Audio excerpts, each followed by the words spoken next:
On Delta TV News tonight, President Bola Tinubu issues fresh directives to security chiefs over Benue killing, schedules official visit on Wednesday. State government urges aggrieved stakeholders in Udu Kingdom to align with traditional rulers' directives. NIMET predicts thunderstorm and rains across the country. And abroad, Uganda President Yoweri Museveni signs legislation that allows military tribunals to try civilians.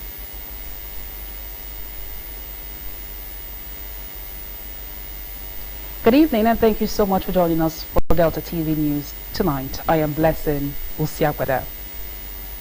President Bola Tinubu has issued a fresh directive to Nigerian security chiefs, urging them to implement without delay earlier presidential instructions aimed at bringing lasting peace and stability to Benue State, which has been rocked by renewed violence and reprisal killings.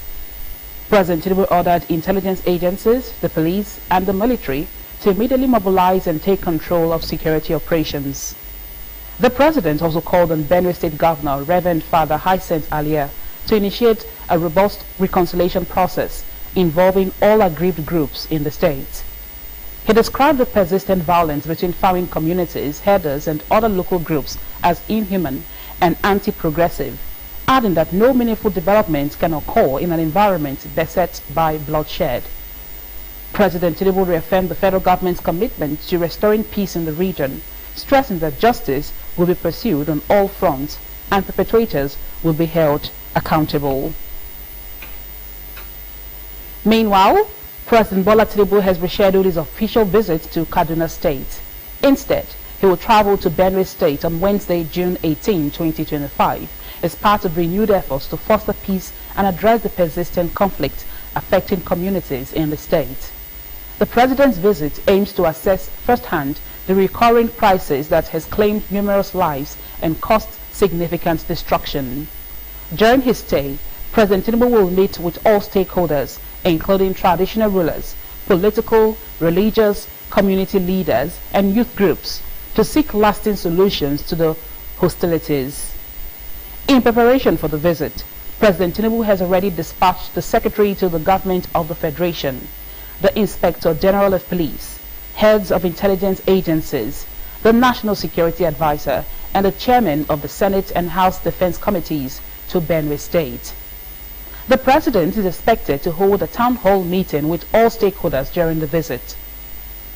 President Tinubu has previously condemned the ongoing violence in Benue State and called on all leaders and residents to embrace peace, love, and mutual understanding. He extended his heartfelt condolences to the families of the victims and to all those who have suffered losses as a result of the crisis.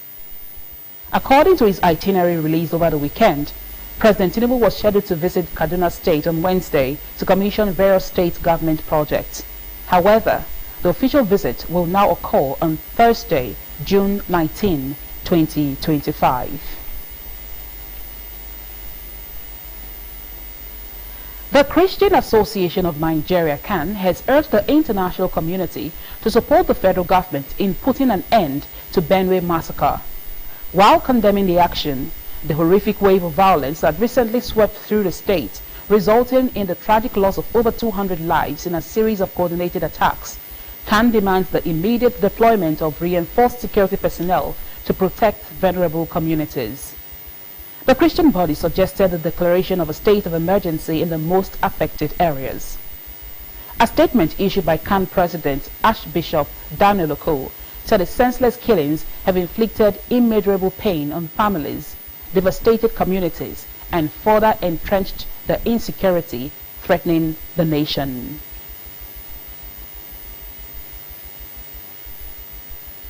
As part of efforts to actualize Governor Sheriff Oborewore's mandate of transforming riverine areas, the State Commissioner for Directorate Riverine Infrastructural Development, Chief Ebikeme Clark, has inspected the 1.72 kilometers access road to the Maritime University, Okerenkoko, and Oporoza Model Secondary School, both in Baramat Kingdom, Warri Southwest local government area.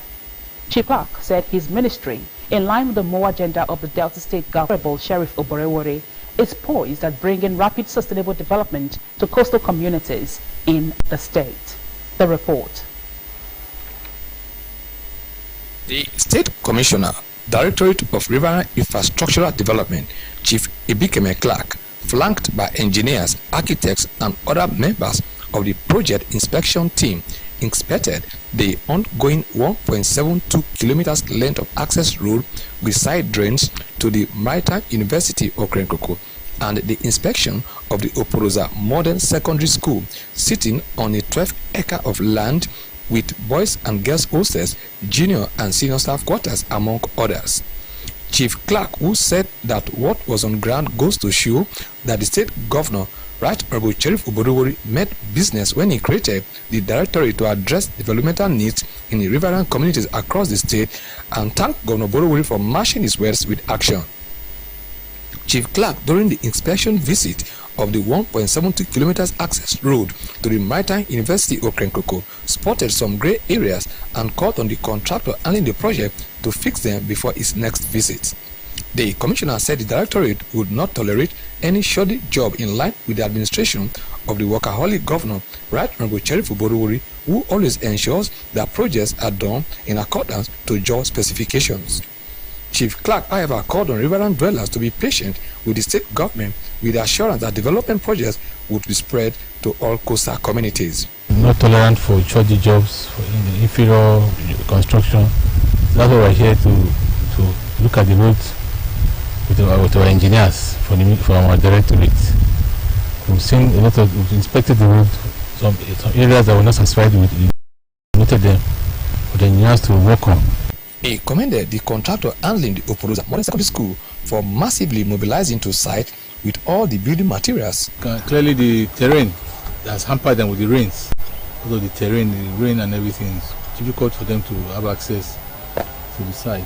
So, but we're very impressed with the level of work they've done until now, because this place was very, very remote. The youth president of Oporoza community, Kwame Jonathan Zimoha, and Precious Ogelekbanwe both thanked the state governor, the Right Honorable Sheriff Oborowori, for their projects, noting that the Oporoza Modern Secondary School, when completed, would reduce the movement to urban areas to acquire education. Many of our youths are going out. Since a school like this is coming, it will help us a lot. We thank the governor for the Oporoza Modern School that he is building for the Oporoza. We thank him a lot. The completion of this laudable project, no doubt, is a sign that the directorate is poised to deliver on the mandate of which it was created by Governor Sheriff Oborowori to address development deficits in riverine communities. The state government has called on all aggrieved stakeholders in Udu Kingdom to align with the directives of the traditional ruler, Mike Orogbo Okpora I, and withdraw all pending court cases for the sake of peace and development. The Special Advisor to the Government, Peace Building and Conflict Resolution, Chief Edwin Uzo, made this appeal during a peace meeting with the Udu Council of Chiefs held at the Unity Hall, Government House Annex, Ejeba Wari. Henry Onogwa reports. Government House Annex Office, Ejeba Wari, where the meeting between the state government and the Udu Council of Chiefs is set to commence. For Delta TV, I am Henry Onogwa.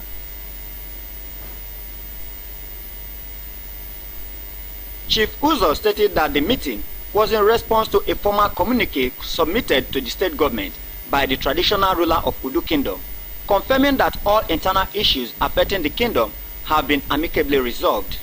He acknowledged that the kingdom had experienced prolonged unrest, but assured that with the emergence of a new traditional ruler and a recent resolutions reached at the Ovies Palace, peace had been restored to the kingdom. Referencing to the 15-point communique submitted by the monarch, Chief Uzo highlighted several key resolutions, including a grace period granted to erring chiefs to reconcile and make amends without fear of arrest or punishment. The official recognition of only one council of chiefs in Udu Kingdom, as stipulated by the traditional edicts, upholding the mourning period earlier announced by the former regent, Chief Sam Odibo, which was declared in accordance with traditional laws. In course of our meeting, they reaffirmed what the traditional ruler has said, and they stood by that no more trouble, no more cases, nobody will fight each other again. They will go and live in peace. So I can comfortably speak that peace has returned to the community. In a related development, the state government also confirmed Mr. Emmanuel Okoro as the Secretary General of the Emadaja community in Udu Kingdom, Udu local government area, as part of efforts to stabilize the area. Chief Uzo, who made the announcement, said the decision followed extensive consultations by the state peace team, while cautioning Mr. Felix Igoboja to comply with the government's directive or face legal consequences, stressing that anyone found inciting crisis in the community would be prosecuted. Today we've invited him, including others. So many of the people are here, but that Felix is not here. We advise him to obey the directive of the state government. Otherwise, he's going to face the wrath of the government. The community members expressed gratitude to the state government for its timely intervention, the commitment to peace and development in Udu Kingdom. We are glad brothers are now reunited. The heat is off. I want to call on Udu people to work in peace and work in unity, because the infights within us have not given anything good. But what we need in Udu is togetherness, oneness for us to move forward. We must work together. We must be united. We are drinking and dining together, eating together, that they should come back in order to work to project in Udu. The House of Representatives Committee on Constitution Review today convened a high-level legislative dialogue on national security architecture in collaboration with the Office of the National Security Advisor. Themed Nigeria's Peace and Security, the Constitutional Imperatives. The dialogue will take place at the National Counter-Terrorism Center, Office of the National Security Advisor, Abuja.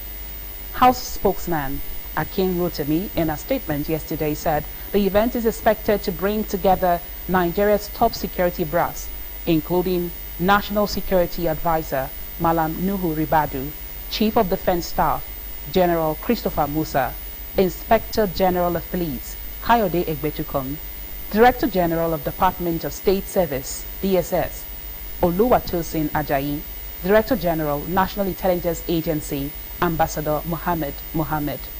Also expected in attendance would be legal and policy experts, civil society organizations, community leaders from frontier regions, and lawmakers. The dialogue is part of the House's strategic efforts to address Nigeria's complex security challenges through constitutional reform, particularly through legislative instruments such as HB 617, a bill proposing the establishment and a restructuring of the enforcement framework. Deputy Speaker of the House and Chairman of the Constitution Review Committee, Mr. Benjamin Kalu, will preside over the session. Goodwill messages expected from Speaker of the House, Mr. Abbas Tajuddin, and a keynote address by President Bola Tinubu, the Commander-in-Chief of the Armed Forces. The Economic Community of West African States, ECOWAS, says it is currently facing integration challenges and seeks to address them by strengthening unity, solidarity, and fraternity within the bloc. Dr. Umar Torre, President of the Commission, expressed the fear and plan of action at the 37th Ordinary Meeting of the ECOWAS Administration and Finance Committee, held at the Commission's headquarters in Abuja. The AFC's crucial meeting was held to evaluate the midterm implementation of the decisions, programs, projects, and activities of ECOWAS institutions. Represented by ECOWAS Vice President Mrs. Damtien Chint Chibija, Torre said the midterm implementation of the programs and activities of the community's institutions aimed at evaluating ECOWAS' difficult financial situation. He said the meeting would also delve into how to minimize the negative effect of Mali, Burkina Faso, and Niger's withdrawal from ECOWAS to preserve the gains of 50 years of integration. The President said that the AFC session would also update member states on the progress made on the state of recruitment within the Commission's institutions. The federal government has launched the official digital portal for the forthcoming Nigeria Youth Conference, also known as the National Youth Confab. The launching was announced today by the Minister of Youth Development, Comrade Ayodele Olawande. The government had said that the Youth Confab is aimed at engaging young Nigerians in policy discussions and national development. Comrade Olawande said the confab will be inclusive, non-partisan and youth-led. According to the minister, the theme of the confab is Next Generation Nigeria, Crafting Solutions, Owning the Future. He said the portal would enable delegates to register, contribute and get real-time updates throughout the time of the confab. The minister revealed that the initiative was more than just a conference, describing it as a generational turning point, a national movement and a call to action. President Bola Tinubu had first announced the planned 30-day youth confab during his Independence Day broadcast in October 2024. President Tinubu also officially inaugurated a 44-member planning committee for the National Youth Conference at the State House in Abuja in March this year. The Federal Competition and Consumer Protection Commission, FCCPC, has summoned the management of Air Peace Limited a plethora of consumer complaints from across Nigeria with regards to the non-refund of ticket fares, even in instances where the airline cancelled its flight. This was contained in a statement signed today by the Director of Corporate Affairs of FCCPC, Mr. Ondaje Ijagwa, in Abuja. According to Mr. Ijagu, the conduct of the airline, if found to be true, would contravene sections 130 subsections 1A and B and 130 subsection 2B of the Federal Competition and Consumer Protection Act, FCCPA 2018, which expressly guarantees consumers the right where advance bookings, reservations or orders are unfulfilled due to the service provider's failure. This provision enshrines the principle of fair dealing and safeguards consumers against unfair, unjust, and unreasonable practices by service providers. In a formal summons dated June 13, 2025, the Commission, invoking sections 32 and 33 of the Federal Competition and Consumer Protection Act, FCCPA 2018, requires Air Peace to appear before the Commission at its Abuja headquarters on Monday, June 23, 2025.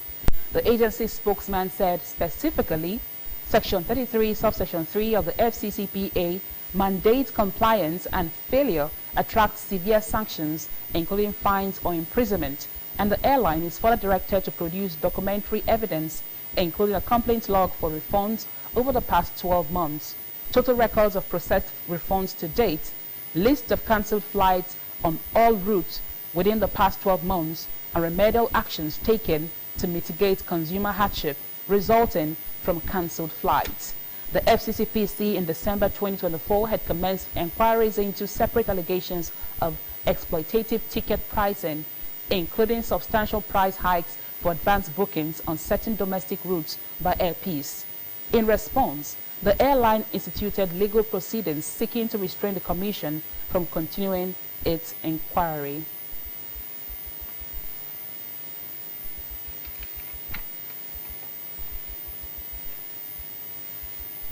A federal high court in Abuja today granted bail at 2 billion naira to a former governor of the Central Bank of Nigeria, CBN, Godwin Emefiele. Justice Halilu Yusuf, in a ruling, granted the bail after Mr. Emefiele was arraigned on an 8-count charge in which he is accused of, among others, unlawfully acquiring a housing estate comprising 753 units, allegedly stealing and taking control of billions of naira in proxy accounts. Justice Yusuf noted that Emefiele had been granted bail in 3 other criminal cases pending against him, and that there was no evidence that he had jumped bail. He then proceeded to admit the ex-CBN governor to bail on the condition that he must produce 2 sureties who must own property worth 2 billion naira in either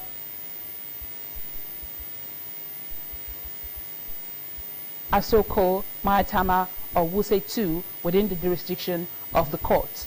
Justice Yusuf ordered Emefiele to submit his travel documents to the court and directed that he must perfect the bail by next Wednesday, failing which he will be remanded in custody. The ruling was on the bail application moved by his lawyer, Matthew Bakar, a senior advocate of Nigeria, which was not objected to by prosecuting lawyer Rotimi Oyedepo, a senior advocate of Nigeria. He urged the court to impose additional conditions different from the ones earlier given by the other courts.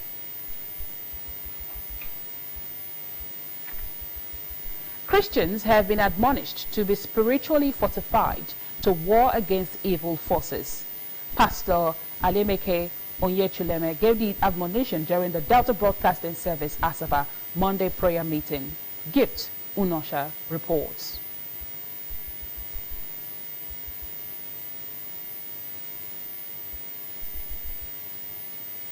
Pastor Onyacholem, in his sermon titled Demonic Exchange, explained the concept of an evil exchange as a switch of one's destiny or glory within society, homes and offices, and its potential impacts on daily activities, referencing the biblical story between Esau and Jacob in Genesis chapter 27. The cleric emphasized that demonic exchange leads to delays and occurs when the believers are spiritually weak and neglects to pray. He urged believers to remain steadfast in prayers and consistently study the Word of God, as these are essential tools to combat demonic exchange inspired by the devil. What are they doing in the coven of witches and wizards? It was an exchange. What are they doing in the occultic world? It was an exchange. It's an exchange.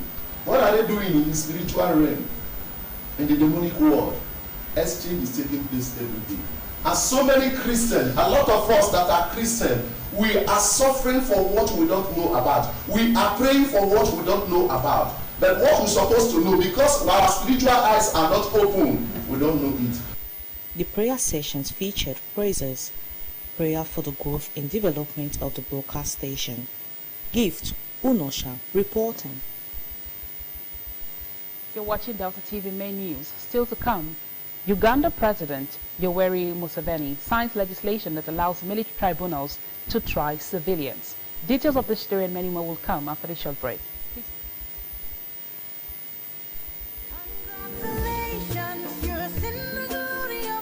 Special invitation.